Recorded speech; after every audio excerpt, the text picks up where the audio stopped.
Hello everyone, and welcome to a J Factory Flow. Today, we're going inside the fascinating industrial journey behind Canada's distinctive vertical $10 banknote featuring Viola Desmond.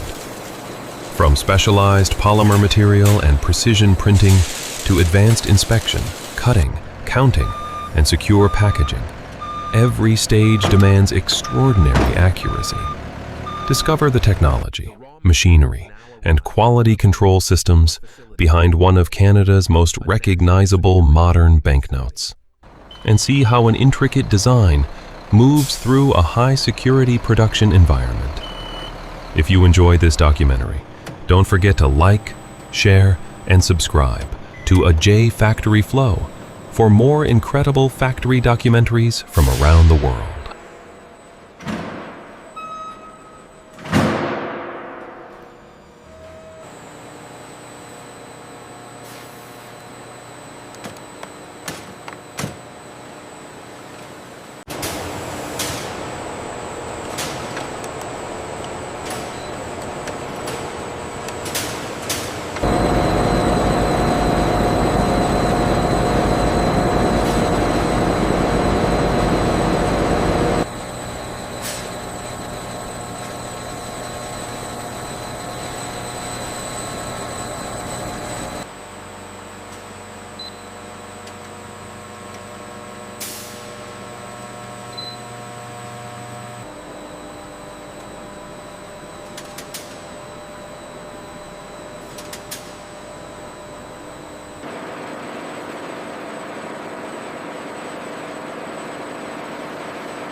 The blank security paper enters the offset printing press Carless, where the note's color identity begins to emerge for the first time.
The completed journey reaches its final stage as the sterilized notes are secured in controlled storage deep within the facility.